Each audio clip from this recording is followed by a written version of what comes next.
បាទជំរាបសួរបងប្អូនអ៊ំពូមីងទាំងអស់គ្នា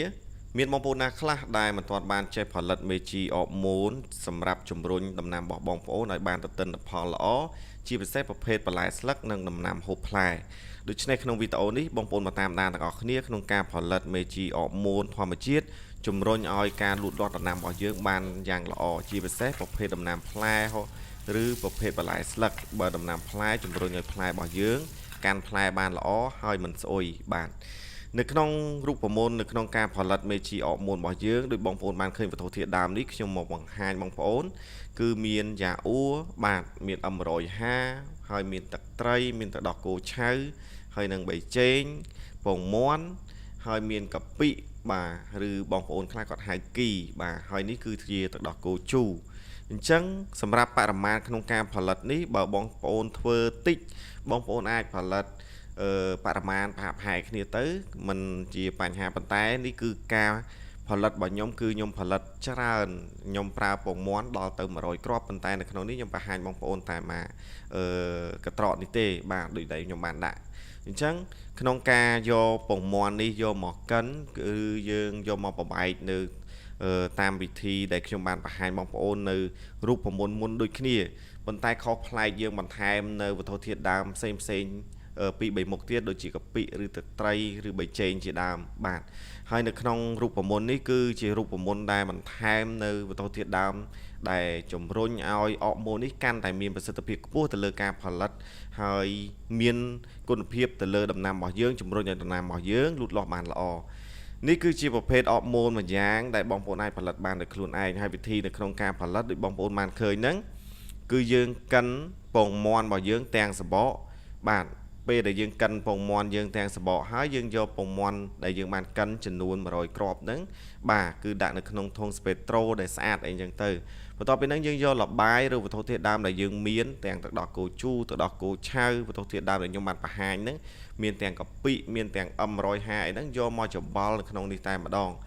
ប៉ុន្តែនៅក្នុងវិធីនេះគឺវាខុសប្លែកពីអកម៉ូនមុនបន្តិចដូចខ្ញុំបានបន្ថែមនៅក្នុងនេះគឺមានវត្ថុធាតុដើមខុសពីមុនដែលបងប្អូនគាត់តែងតែសួរនាំថា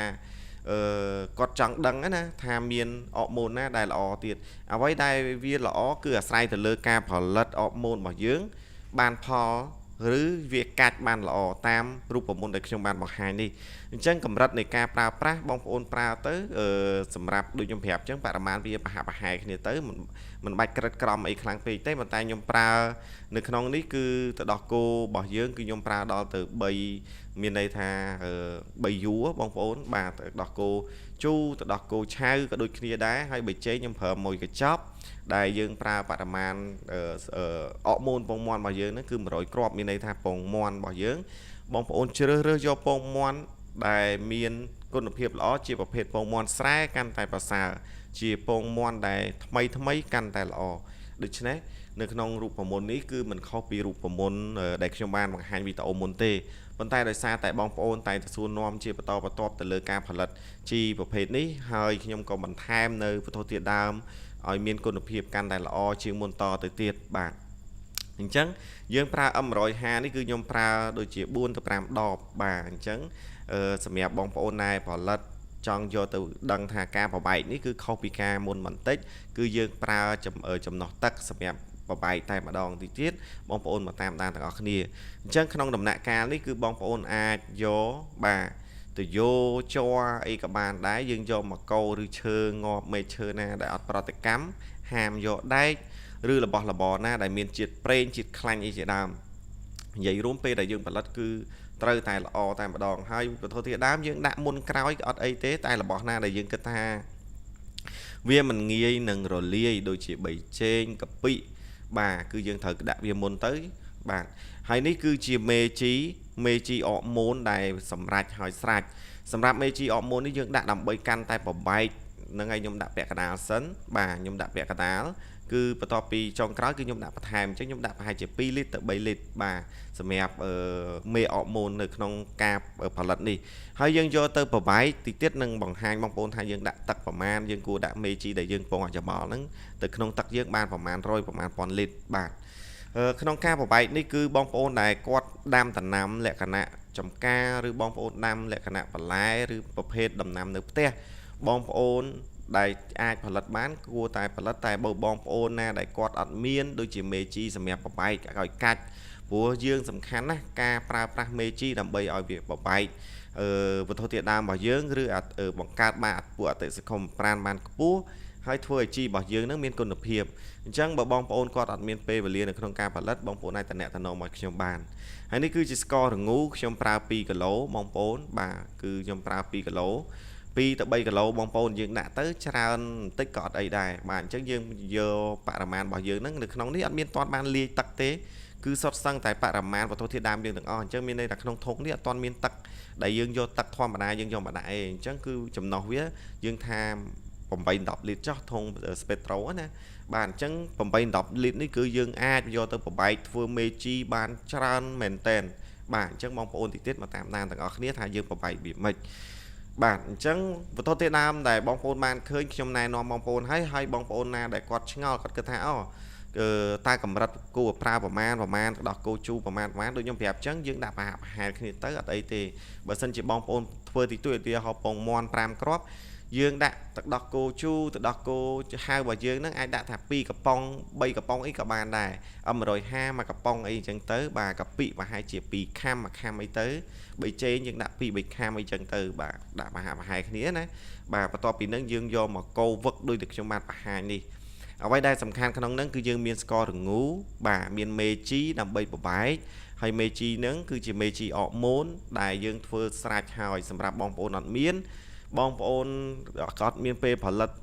ឲ្យបានល្អហើយណាអញ្ចឹងគាត់អត់មានមេជីហ្នឹងគាត់អាចរកទិញខាងខ្ញុំបានឥឡូវនេះខ្ញុំមានសម្រាប់ការផ្គត់ផ្គង់សម្រាប់ជូនទៅដល់បងប្អូនដែលគាត់ត្រូវការប្រភេទជីដើម្បីយកទៅបបែកហើយក៏យកទៅគាត់អត់មានពេលផលិតមេជីអរម៉ូនប្រភេទនេះក៏គាត់អាចរកទិញជាមួយខ្ញុំបានដែរហើយខ្ញុំក៏មានមេជីអរម៉ូនជាច្រើនដែលមានគុណភាពច្រើនណាស់បាទច្រើនប្រភេទដែលអាចជួយដំណាំបងប្អូនទាំងដំណាំផ្លែដំណាំស្លឹកគឺលូតលាស់បានល្អបងប្អូនអាចតំណតាមលេខទូរស័ព្ទខ្ញុំខាងលើ096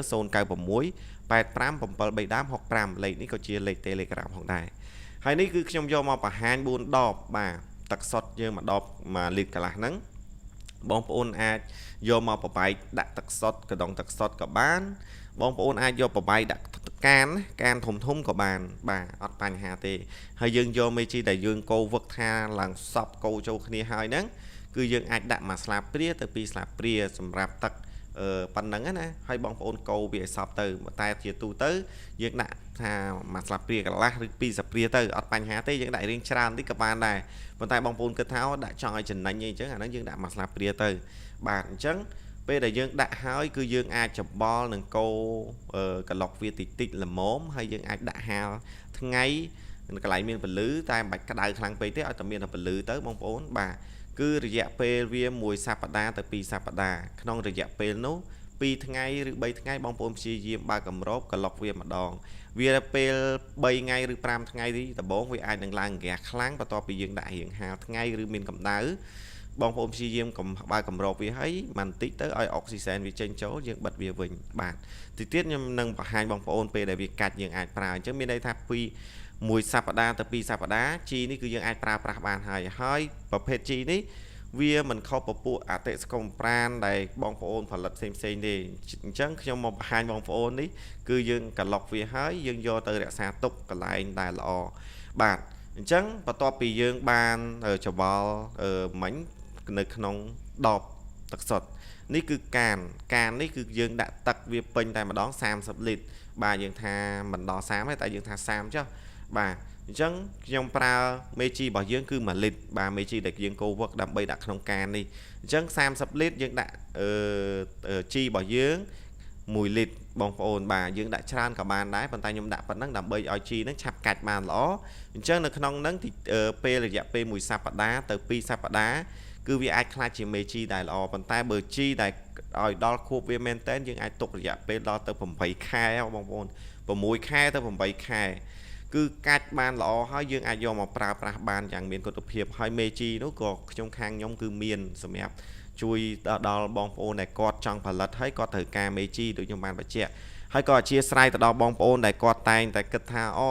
មកផ្សាយផលិតផលលក់អីចឹងណាហ្នឹងហើយដូចបងប្អូនបានឃើញអញ្ចឹងពេលខ្លះអ៊ំពូមីងខ្លះក៏អត់មានពេលវេលាក្នុងការផលិតខ្លួនឯងគាត់ត្រូវការមេជីយកទៅប្រើប្រាស់ស្រាប់ហើយគាត់រវល់ហើយគាត់ដាំលក្ខណៈគ្រួសារតិចតួចអញ្ចឹងគាត់ត្រូវការគាត់អាចទិញពីខាងខ្ញុំបានខ្ញុំលក់តម្លៃមួយសមរម្យហើយគាត់តាក់ទងមកតាមលេខទូរស័ព្ទខ្ញុំមានតែមួយខ្សែហ្នឹងទេបងប្អូនអាចមានការទុកចិត្តបានហើយនេះគឺជីដែលយើងបានរយៈពេលមួយសប្តាហ៍បងប្អូននេះជីមួយសប្តាហ៍បងប្អូនឃើញវាឡើងមេបាទឡើងមេហ្នឹងបងប្អូនអាចទី1យើងប្រើក្លិនវាគឺរៀងឈ្ងុយក្លិនវាអត់ស្អុយទេណាបងប្អូនបាទក្លិនរៀងឈ្ងុយហើយឈ្ងុយហ្នឹងបងប្អូនផលិតទៅដឹងហើយឈ្ងុយរបៀបជីបងប្អូនមិនមែនបើសិនជាស្អុយហើយអត់មានហ្គាសអត់មានមេឡើងក្រាដូចបងប្អូនឃើញឡើងសហ្នឹងគឺវាអត់ល្អទេប៉ុន្តែបើបងប្អូនធ្វើហើយនៅក្នុងហ្នឹងយើងដាក់មេជីរៀងច្រើនគឺវាឡើងបែបនេះបងប្អូនពេលវាកាច់ល្អណាប្រហែលជាមួយសប្តាហ៍ទៅ10ថ្ងៃអីហ្នឹងគឺវាកាច់បានល្អហើយអញ្ចឹងយើងអាចយកមកប្រើប្រាស់ទៅលើដំណាំរបស់យើងបានអញ្ចឹងជីនេះគឺយើងប្រើទឹក5លីត្រទៅ10លីត្រយើងដាក់2កម្របវាទៅយើងស្រោចបងប្អូនដាក់1កម្រក៏បានដែរសម្រាប់បរិមាណនៅក្នុងការប្រើប្រាស់លើសខ្វះតិចតួចអត់បញ្ហាជាពិសេសយើងប្រើទៅលើដំណាំហូបផ្លែណាឬដំណាំផ្លែផ្សេងដូចជាប៉េងប៉ោះម្ទេសត្រប់អីហ្នឹងគឺល្អមែនតើទី1ជំរុញឲ្យផ្លែយើងកាន់បានល្អកញ្ញុំផ្កាអីហ្នឹងប្រកាសបានល្អផ្លែមានសបកអត់ស្អុយទេគឺមានទុំបានល្អប្រភេទម្ទេសក៏ដូចគ្នាដែរបងប្អូនដាំទៅតែងតែរួញស្លឹកក្រាឡើងប្រភេទរោគអីចឹងទៅពេលដែលយើងប្រើវាពីតូចទៅដំណាំរបស់យើងអត់មានបញ្ហាទេជាពិសេសការប្រើប្រាស់ជីធម្មជាតិបងប្អូនត្រូវតែប្រើតាមរយៈពេលដែលយើងគិតថាយើងប្រើតាំងពីតូចមកការពារទប់ស្កាត់ទៅហើយការប្រើប្រាស់ទៅលើដំណាំមិនថាប្រភេទជីដូចបងប្អូនបានឃើញនេះជីយើងស្ងោរជ្រក់ជីអីហ្នឹងហើយនេះគឺជាប្រភេទកូនស្តុបវេរីបងប្អូនក៏យើងប្រើបានដូចគ្នាហើយគឺល្អកាន់តែធ្វើឲ្យដីនោះបានល្អទៀតបងប្អូនដឹងហើយដំណាំខ្លះគឺវាត្រឹមមិនត្រឹមតែទៀមទាដីដែលមានជីវជាតិទេវាត្រូវការទឹកឬជីទឹកដែលមានសម្បូរទៅដោយជាតិជំនួយរបស់វាបាទសារធាតុចិញ្ចឹមទៅដល់វាបាទហើយយើងប្រើប្រាស់ទៅលើដើមឈើហូបផ្លែដូចជាបងប្អូនទៅតែដាំប្រភេទដូចថាកូនតារ៉េនក្រូចឆ្មាបាទឬដើមឈើផ្សេងកូនខ្នុរស្វាយអីហ្នឹងដូចបងប្អូនបានឃើញខ្ញុំកំពុងតែស្រោចសកម្មភាពខ្ញុំកំពុងតែនេះហ្នឹងគឺយើងលាយជីហ្នឹងស្រោចហើយយើងប្រើទៅ3ថ្ងៃ5ថ្ងៃយើងប្រើម្ដងទៅមួយអាទិត្យប្រើម្ដងទៅលើដំណាំរបស់យើងដូច្នេះដំណាំរបស់យើងនឹងលូតលាស់បានល្អអញ្ចឹងនៅក្នុងវីដេអូនេះខ្ញុំមានតែប៉ុណ្្នឹងទេដើម្បីចែកម្លែកទៅដល់បងប្អូនអ៊ំពូមីងជាពិសេសពេលបងប្អូនឆ្ងល់បងប្អូនអាចតំណមកតាមលេខទូរស័ព្ទរបស់ខ្ញុំ0968577365លេខនេះគឺជាលេខ Telegram បាទហើយបងប្អូនអាច call មកសួរនាំបានហើយបងប្អូនដែលគាត់ត្រូវការជាប្រភេទជីកប៉ុសទឹកជីកប៉ុសគោកឬតាក់ទងនឹងក្របពូជអីហ្នឹងឥឡូវហ្នឹងខ្ញុំមានការផ្គត់ផ្គង់សម្រាប់ជូនដល់បងប្អូនហើយបងប្អូនអាចទុកចិត្តខ្ញុំបានជាពិសេសបងប្អូនដែលគាត់ចង់ទិញផលិតផលទាំងអស់ហ្នឹងគាត់លេខខ្ញុំមានតែមួយខ្សែហ្នឹងទេអញ្ចឹងពេលបងប្អូនវេលុយឬបងប្អូនតំណតាម Telegram បងប្អូនឮសលេងរបស់ខ្ញុំជជែកមួយខ្ញុំចាំបងប្អូនមានន័យថាចាំបងប្អូនឆ្លើយតបឬអាចទុកចិត្តថាអាចវេលុយមកបានអីចឹងទៅបាទមានន័យថាយើងខ្លាចមានជនខ្លះយកវីដេអូខ្ញុំទៅកាត់ឲ្យដូរដាក់លេខទូរស័ព្ទអីចឹងណាបងប្អូនបាទអធិស្ឋានទៅដល់បងប្អូនទាំងអស់គ្នាហើយបងប្អូនអាចទុកចិត្តជាមួយខ្ញុំបានដូច្នេះលេខខ្ញុំមានតែខ្សែហ្នឹងទេហើយសម្រាប់វីដេអូនេះខ្ញុំមានតែប៉ុណ្្នឹងសង្ឃឹមថាវាមានប្រយោជន៍ទៅដល់បងប្អូនអ៊ំពូមីងទាំងអស់គ្នាដែលដាំដំណាំចូលចិត្តស្រឡាញ់ការដាំដុះហើយផលិតជីហើយជីនេះមិនមែនជាលើកទី1ដែលខ្ញុំធ្វើវីដេអូទេខ្ញុំធ្វើច្រើនហើយប៉ុន្តែយើងអាចកែខៃពីរបៀបបបែកទឹកជីផ្សេងតាមវិធីផ្សេងគ្នាទី1យើងអាចធ្វើដូចខ្ញុំបានបង្ហាញមកអញ្ចឹងបាទដូច្នេះខ្ញុំបាទប៊ុនថាសូមអរគុណសម្រាប់បងប្អូនតាមដានវីដេអូនេះបងប្អូនគិតថាវីដេអូនេះមានប្រយោជន៍កុំភ្លេចជួយចែករំលែកម្នាក់មួយផងបាទសូមអរគុណ